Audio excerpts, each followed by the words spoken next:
ฮัลโหลโดยสบายดีเจ้าโดยสบายดีโอ้เห็นโทรมามีเวียกหยังบ่เจ้าอ่าหนออยากขอช่วยเหลือหนออยากได้ข้าวบ่มีข้าวกินอืมโทรมาขอความช่วยเหลือโดยโอ้โอ้น้องเลยอยู่ใกล้พี่อยู่เอ้ยซื้อแนวใดเอ้ยหันซื้อซาวนะเพราะว่าสาวน่ะแบบบางคนโดยมีมีไผแบบเคยรู้บางคนจักเราบ่ให้พี่น้องเด้สาวน่ะว่าซั่นเพิ่นโทรมาอ่าขอความช่วยเหลือแต่เช้าๆพู้นแหละบ่บี้ก็หาก็แล้วเวียกแล้วงานก็เลยว่าลองลมๆกับเอื้อยเพิ่นเบิ่งหันนะโทรมามีอะหยังแหน่หันนะ บ่ตอนนี้ครับผมมีข้าวกินแล้วเห็นบ่โดยอ้ายบ่เป็นหยังอืให้เด้อพ่อพี่น้องคือพาบอกตั้งแต่บางเตียงเลยว่าหนูคิดฮอดเขาอืให้คักให้แน่บาดนี้แบบที่อยากเราช่วยเหลือเนาะแบบน้องรู้สึกว่ามีความสุขและก็ดีใจแบบตื่นเต้นนะแบบว่าบ่เตียงคันมือได้เรามาหาเนาะแบบเราเฮ็ดให้เนาะแบบนิ่มได้แบบระบายอารมณ์แบบว่าบ่ให้โศกเศร้าได้นะเวลาเรามาอย่างเงี้ยนะอืเออเดี๋ยวเราสิฝากบอกเราให้เด้อโดยอืมเวลาเรานอนกลางคืนก็แบบมีแต่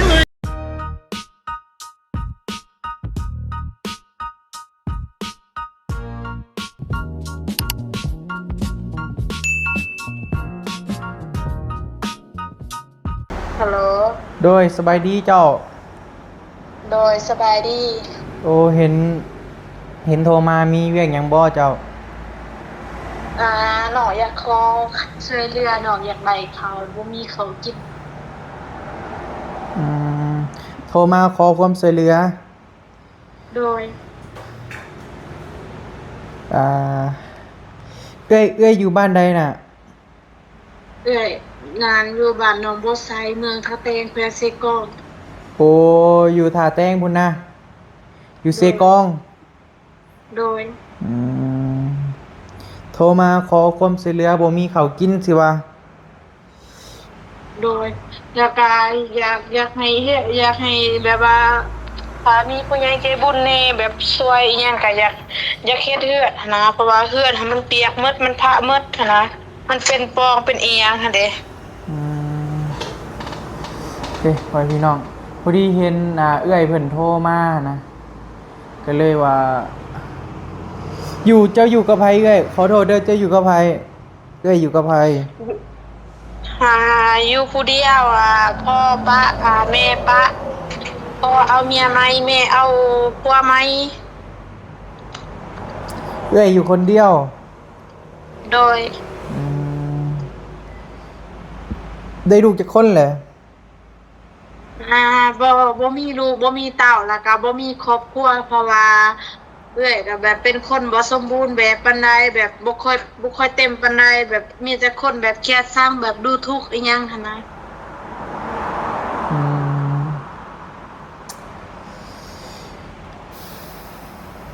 สิว่าแนวใดวะเลยอยากมาโทรมาขอความช่วยเหลือสิวะโดยแบบอยากขอความช่วยเหลือแบบน้องอยากได้เขาอืมตอนนี้ฮะบ่มีข้าวกินเลยแม่นบ่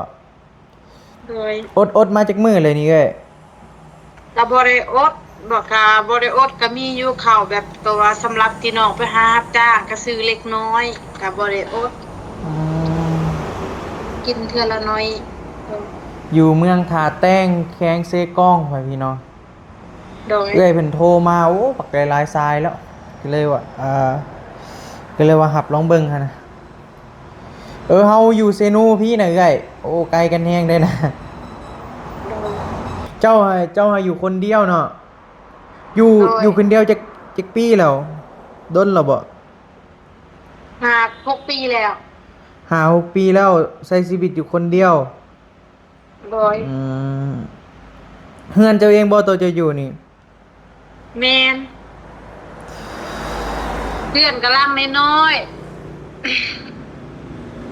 เพื่อนกำลังน้อยพอดีตอนน้องหาเงินหันได้แล้ว2 ล้านพอดีก็ไว้น้ำเอื้อยกุ้งตัวเราเป็นแพทหารเพราะว่าเพื่อนก็ว่าสิเอาน้องมาเก็บกาแฟซอยแล้วเพื่อนก็ว่าแล้วเก็บกาแฟแล้วสิมาเฮ็ดเทือนให้นะคันว่าเราบ่ตัวนะตัวเงินโดยตัวเงินน้องไว้หันจำนวน2 ล้านน้องไว้น้ำเพิ่น2 ล้านเพราะว่าถ้าเพิ่นบ่ตัวเพิ่นก็สิว่าสิมาเฮ็ดเทือนนะ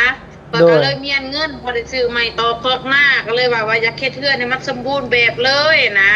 ก็เลยว่าสิหาตื้มหมดยามเก็บกาแฟก็เราก็สิมาเอาให้มาเก็บกาแฟเพิ่นนะถ้าว่ามีผู้ใหญ่ใจบุญอีหยังเขาสิช่วยสิอีหยังเฮาก็สิเตอะตื้มหั่นน่ะเล็กน้อยคือแนวนั้นเพราะว่าเรื่องมันก็เปียกก็อยู่ซ้ำนี่แหละตอนบ่เตียงไปช่วยก็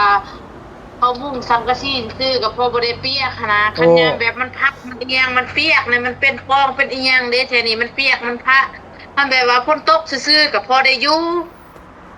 โอ้ไอเตียงเคยไปสวยเจ้าแล้วแม่นบ่โดยเราเคยตอนนั้นเราก็เอาเขามาให้แล้วช่วยอยู่ปลากระป๋องมีแล้วก็ไข่แต่ว่าเราช่วยตอนต้นแล้วนะเราช่วยวังปี2025นี่แหละแต่2026เราบ่ได้มาเลย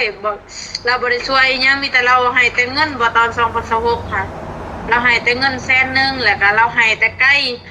พอดีแต่นั้นเราก็บ่ได้มาเลย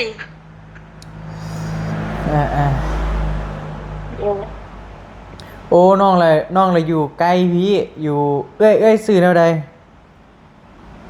หันซื้อซาวนะได้บางคนโดยมีไผเคยรู้จักเราบ่พี่น้องเด้ซาวนะว่าซั่นเพิ่นโทรมาขอความช่วยเหลือแต่เช้าๆพู้นแหละบ่บี้ก็หาก็แล้วเวียกแล้วงานก็เลยว่าลองลมๆกับเอื้อยเพิ่นเบิ่งหั่นนะโทรมามีอะหยังแหน่หั่นนะบ่ตอนนี้ครับบ่มีข้าวกินแล้วแม่นบ่โดยก็มีอยู่แต่ว่าซ้ำนี้มีอยู่ซ้ำเฮาซื้อหั่นนะเพราะว่าเอามาได้ใช้ข้าวเด้มึงเพราะว่าเฮาไปรับจ้างนี่เด้เขาให้เทื่อละถุงตัวนี้เฮาจะซ้อออกให้น้ำนึงเฉพาะมื้อนึงก็ให้ถุงนึงมื้อละถุงโดยไปออกเอื้อยเฮ็ดเวียกหยังเอื้อยแต่ละมื้อบางมื้อก็ไปดำหน้าเขาบางมื้อก็คันยามฝนตกคันยามมันเอื้อนก็ไปหาขายพลอยขายอีหยังคันยามบ่เอื้อนก็ไปดำนาเขามื้อนี้ก็เลยว่าพักผ่อนเมื่อยแล้วได้บ่ได้พักไปดำนาก็4-5มื้อก็เลยว่าพัก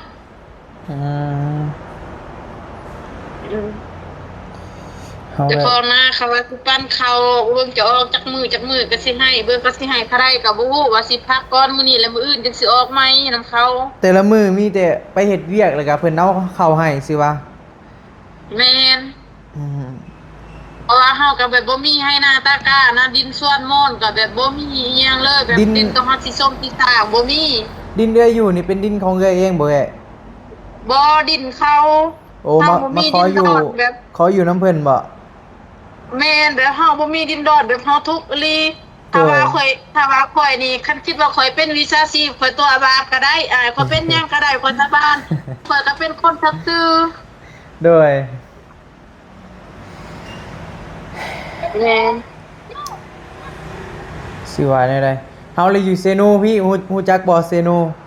มันอยู่คนละภาคกันเลยเจ้ากับเฮาหั่นน่ะ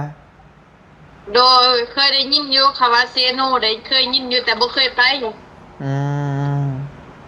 ลองแต่หมายว่าหลายคนก็มักว่าเฮานี่เป็นบาเป็นพวกยังแบบจนหลายก็แบบว่าคือเขาพะโลนี่แหละอายเฮือนซ่านเฮาบ่แม่นเฮาอยากเว้าเขาเจาะออกหมดประตูเขาแกล้งกับพี่หินวัง2-4-5 เดือนแล้วเขาเฮ็ดบอกก็จนบ่ปากนะบ่เฮาไปเว้านำพ่อนำแม่เขาก็บอกว่าแม่นบ่ลูกตัวเองเฮ็ดเขาว่าถ้าว่าแม่นแทนคือจะบ่ถ่ายวิดีโอเฮาสิมีบ่เวลาถ่ายวิดีโอเนี่ยเฮาก็ไปเวียกไปงานแต่เฮาเห็นกับตาว่าลูกเขาเฮ็ดนะแต่เขาก็ยังบ่ยอมรับนะบ่อยากยอมแป้งบ่อยากยอมเสียนะบ่ง่ายๆก็แบบถูกคนเอาเปรียบตลอดเลยแม่นบ่แม่นแบบคือผู้ใหญ่ใจบุญเขาซื้อรถทีให้เขาก็แบบเวลาเขาอิจฉาแบบ แบบว่าเขาอิสาเขายานลื่นเขาก็เจาะคิงเจาะไอ้ยังหั่นนะ เขาเจาะตีนรถเลย แบบบางที โอ้ยให้ระบาดนี่ นี่เลยแบบเขาเจาะแบบอะไร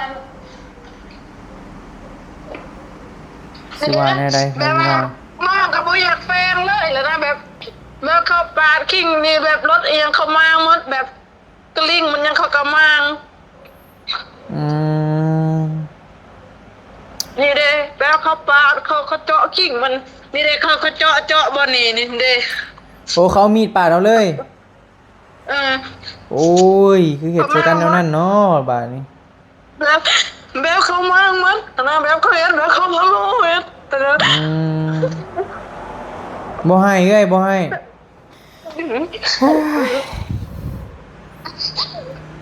ว่าไงกับแบบเล่าอ่ะถือคนแบบในบ้านคมเฮงขนาดพี่น้องถือคมเฮงถือเอาเปรียบอะไรว่ายังไงอ่ะเรามีรถถีบคันหนึ่งผู้ใหญ่ใจดีซื้อให้แหละมีคนแบบสิว่าแนวใดไปเอามีดเบื่อเอามีดไปเจาะบ่ แม่แบบเขาเอามีดไปเจาะ อืมเลยบริขี่เลยรถถีบ แม่เขาพิษเนี่ยถ้ามีดเขาก็เฮ็ดคือกันบ่ได้ก็ให้บาจันที่เฮ็ดบ่ได้บาจันที่ก็เปลี่ยนข่อยก็เอาเงินข่อยก็จ้างบาจันที่50,000บ่ได้ก็ซื้อใส่ซื้อคิงใหม่ก็ซื้อใส่เพิ่นก็เป็นเงินคอยบ่ได้ตอนเฮ็ดแล้วบ่พอเขาขี่2-3มื้อเขาก็มาอีกแบบเขามาเวลาเฮานอนหลับกลางคืนหั่นนะแบบเขาเฮ็ดเวลากลางคืนนะแต่ว่ารถก็เอาผู้ใหญ่ใจบุญนั่นแหละก็ซื้อให้แบบก็สวยนะแต่ว่าเฮาก็บ่จัก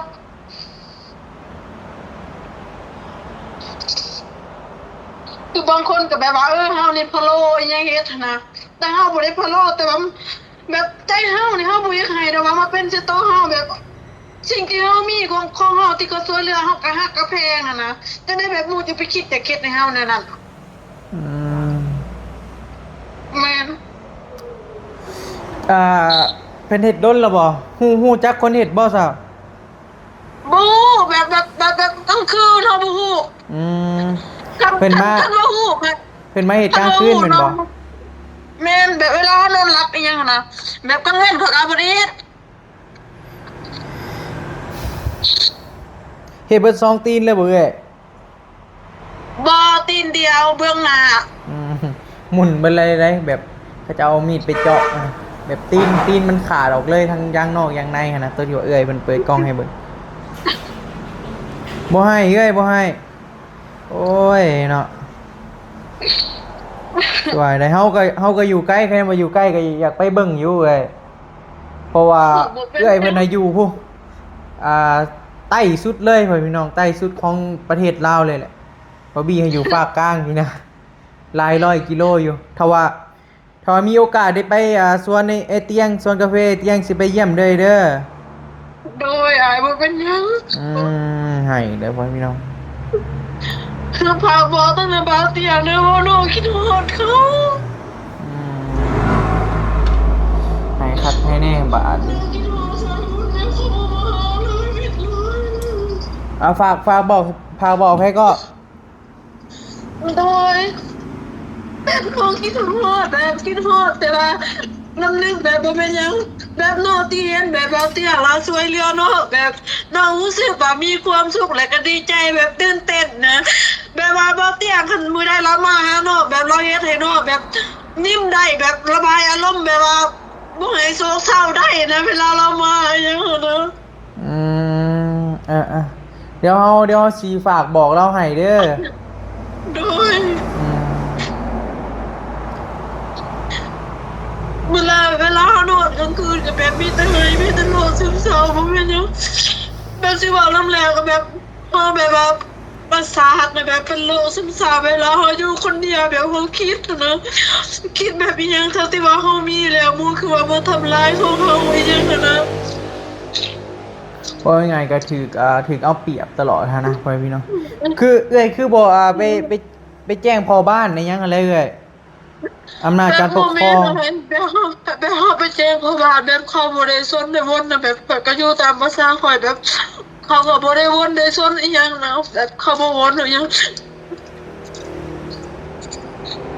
แบบอยู่ตามภาษาของตัวเอง อืม บางคนยังก็รู้ทุกคำว่าเพื่อนโลกใกล้เนี่ยบางคนก็บอก เพื่อนเขาบอกเพื่อนที่แต่ว่าเพื่อนคนที่เป็นเพื่อนที่เอ้ยอยู่คู่มือนี่ฮะไอเตี้ยหมดเป็นคนเฮ็ดให้เอ้ยแมนโอ้แจ็คปี้แหละเพิ่นเฮ็ดให้แจ็คปี้แหละแล้วเห็นเอาปีกายนี่ปีกายมันนี่หมดปีแล้วแล้วมึงจะสร้างกระซี่ซื้อแล้ว โอ้อะไรผู้ใหญ่ใจบุญโทรมามื้อนั้นแล้วว่ากระเทินว่าเฮ็ดเฮือนให้ชาวนาคือบ่เฮ็ดให้มันแล้วเลยเพิ่นว่าบ่ให้คนอื่นหั่นนะคือว่าเฮ็ดเป็นรายใหญ่พักเตเพิ่นว่าบ่ให้ชาวนาอันคือบ่เฮ็ดให้แล้วว่าแบบหลายคนนะผู้ใหญ่ใจบุญเขาเว้าเขาโทรมาหาข้อยก็ว่าแม่เอ้ยเขาว่าอย่าสิบอกใส่ข้อยเขาว่าจะได้มูสิคิดว่าข้อยเว้าว่าผู้เจ้าเว้าเองข้อยบ่ได้เว้าเขาว่าข้อยมูเชื่อฉันใดข้อยก็ดีใจแล้วเขาว่า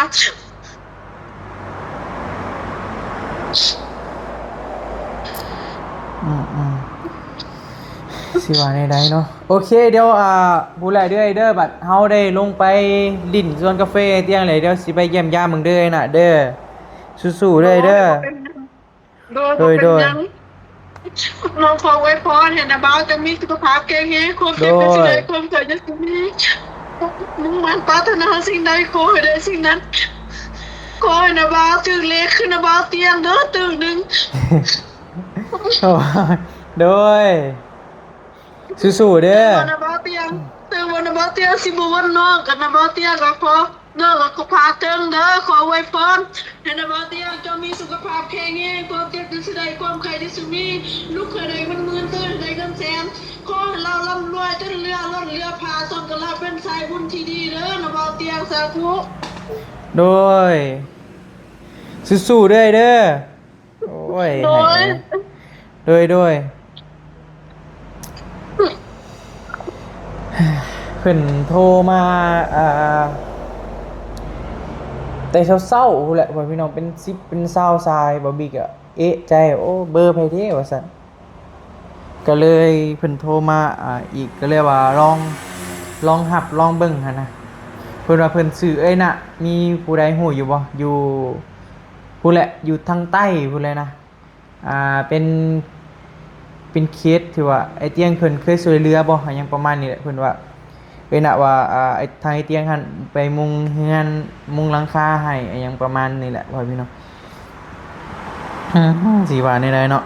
คือแบบเอ้ยตามที่ว่าเรื่องราวที่ว่าเพิ่นเล่ามานี่ก็พอสิคิดเห็นภาพอยู่นะเอ้ยเพิ่นน่ะแบบเป็นคนที่แบบว่าว่าง่ายๆขอโทษนำพ่อพี่น้องเด้อบ่ค่อยเต็มปานใดหั้นนะพ่อพี่น้องก็เลยแบบถูกสังคมอะหยังที่ว่าดูถูกนั่นแหละดูถูกว่าว่าง่ายๆก็อาจจะมีคนแบบเว้าใส่เราแบบประมาณว่าผีบ้าอะหยังประมาณนี้หั้นนะแล้วก็มีเราหาได้รถถีบคันหนึงผู้ใหญ่ใจดีนั่นแหละซื้อให้แล้วก็มีผู้บ่หวังดีหรือว่าผู้อิจฉาหยังนั่นแหละเอามีดไปฟันยางรถถีบของเรานะเฮ็ดให้แบบมันขาดออกเลยก็เลยว่าเฮ็ดให้เราบ่มีรถขี่อหยังประมาณนี้ก็สรุปย่อๆก็คือแบบว่าเอื้อยเพิ่นนี่โทรมาขอความช่วยเหลือข้าวกินก็สิหมดแล้วว่าซั่นแล้วก็ถูกผู้คนในหมู่บ้านนะแบบรังแกหรือว่าเอาเปรียบเหยียบดูถูกนั่นแหละว่าง่ายๆก็สิว่าแนวใดเนาะคนเฮาก็แฮงบ่มีก็แฮงไปซ้ำเติมกันเนาะพ่อพี่น้องเนาะคือว่าเป็นแนวนี้เนาะ โอเคเด้อพ่อพี่น้องกลับทักทายสบายดีเนาะตอนนี้บอบบี้อยู่ที่ห้านเนาะหลายๆคนก็อาจจะถ่าเบิ่งคลิปอะไรอย่างประมาณนี้นะก็เลยสิมาแจ้งให้พ่อพี่น้องได้ฮู้นำกันเนาะมื้อนี้มื้ออื่นแม่นบอบบี้จะบ่ได้ออกไปทางใดเด้อเพราะว่าเฝ้าเวียกให้เอื้อยหั้นนะเอื้อยไ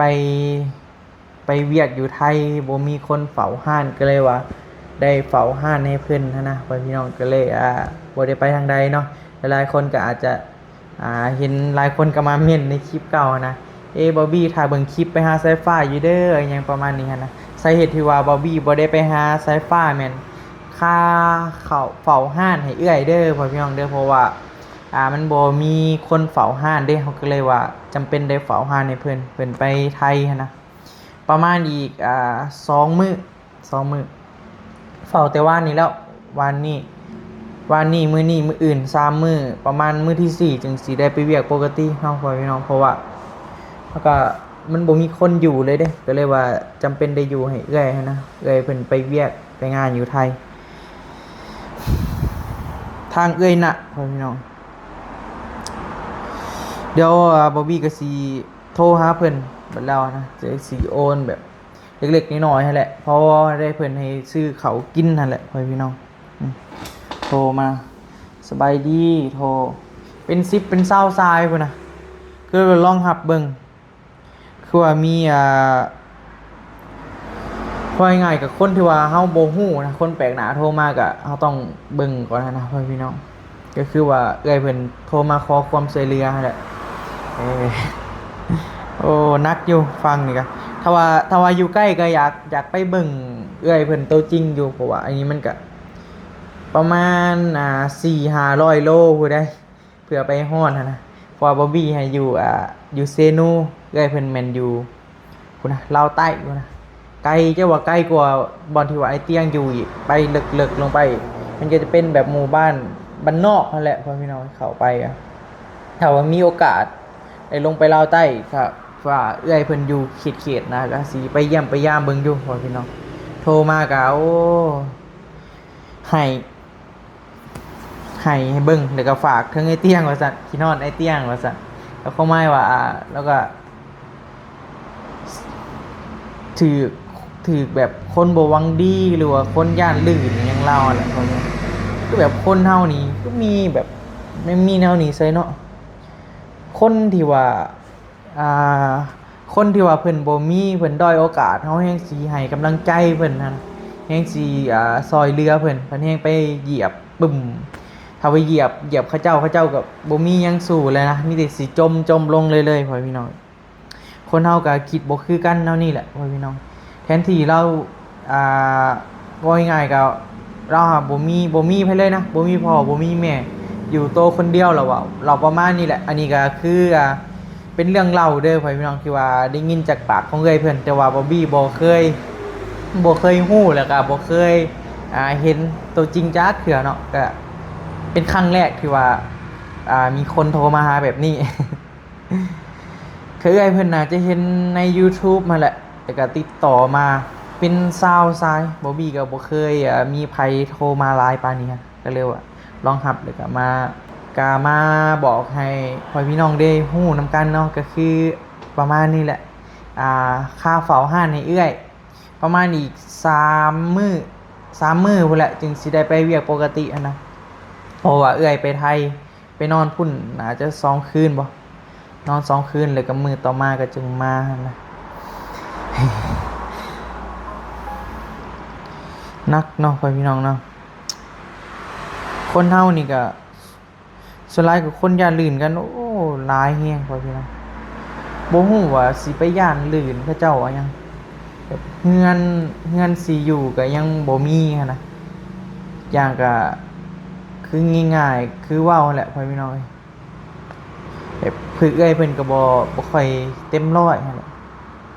ก็ถูกหมู่กันแกล้งเพราะบี้ว่าคนที่ว่าเฮ็ดใส่เราก็คือสิประมาณเดียวกันนั่นแหละเนาะก็คือสิซ้ำๆนั่นแหละโอเคเด้อพ่อพี่น้องสำหรับคลิปนี้ก็มาแจ้งให้พ่อพี่น้องได้ฮู้นำกันเนาะสาเหตุที่ว่าบอบบี้บ่ได้ออกไปเวียกนะก็ถือว่าประมาณนี้แหละเนาะอีกประมาณ3 มื้อพุ่นแหละจึงสิได้ไปเวียกปกติโอเคจังใดก็สำหรับคลิปนี้ล่ำลาเด้อเนาะพ่อพี่น้องขอบคุณหลายๆเด้อที่ว่าเบิ่งคลิปแล้วก็ติดตามบาวบี้ให้กำลังใจบาวบี้เลยตลอดมาเนาะเดี๋ยวพบกันที่คลิปใหม่สบายดีเด้อบ๊ายบาย